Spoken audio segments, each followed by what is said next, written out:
Welcome to Publishing Power. My name is Joellen, and I am here again with Christina Stanley from Fictionary. Thank you, Christina, for joining us on the 38 Story Elements series. Hi, Joellen. So today, of the 38 Fictionary Story Elements, we're going to cover revelation and what that means to the writer and the reader. Okay, so revelation. This is when something's happening with our main character. Am I right? Yeah, that's close. A revelation is something that happens in the story that's significant. So it's a piece of information revealed that is going to force the characters in that scene. It doesn't necessarily have to be the protagonist, but the characters in that scene are going to react to it in some way. So they could have an emotional reaction, they could change their course of action in the plot, but it's critical that key revelations are really related to the story overall. Okay. How do we know when this revelation is happening? How do we annotate this, and what are the impacts, the ripple effect of this on our story? So when you're reviewing your scenes and you're going through your editing process, you're going to be looking for key pieces of information that come out. And the way to know it's a revelation is, did it impact the character or the protagonist or the antagonist? Or if it didn't impact anyone, it's not really a big revelation, it's just a piece of the scene. Or did the characters change their course of action because of this piece of information? Then you know it's an important revelation to the story. Okay. And so then they're reacting to this either through making a decision or doing something different. And Right. can you give us some examples here of how this works and how this impacts the other characters in the scenes? So a big one would be, so say there's a couple in a restaurant and they're having dinner. And at this point in the story, the husband's having an affair. The wife knows it, but she hasn't revealed it yet to the husband. So they're having this nice dinner, and then in walks the woman he's having an affair with. Okay. And so the husband, up until this point, has been trying to keep his marriage together, keep everything calm. And at that point, the wife can't contain it anymore. And so she lets it rip. And there's the revelation to the main character, who's the husband in this story, that she knows about it. And now he has to react in some way. He can't not react to that. And he's either going to continue with this course of action to keep his marriage together, or he's going to do something and it's going to rip the whole thing apart. But there can't not be a reaction in that case. Okay. Okay.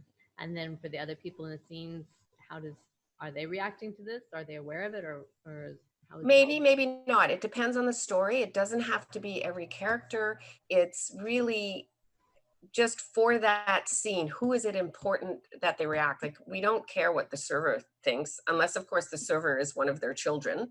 But if there's just a server there, that's fine. It's not a revelation to them. It might be interesting because it's an exciting thing to watch, but it's not a revelation to them, and they're not going to continue on in the story. Okay. Okay. So how are we going to find this and fix it in our stories, or at least validate that we're doing it correctly?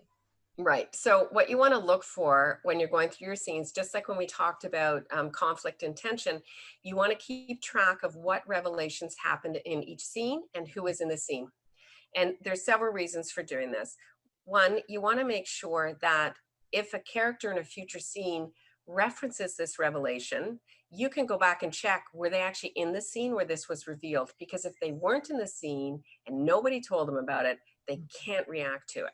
And so it's a way of closing off on plot holes where you might forget that they weren't there. So you need to keep track of not only the revelation, but who knows it.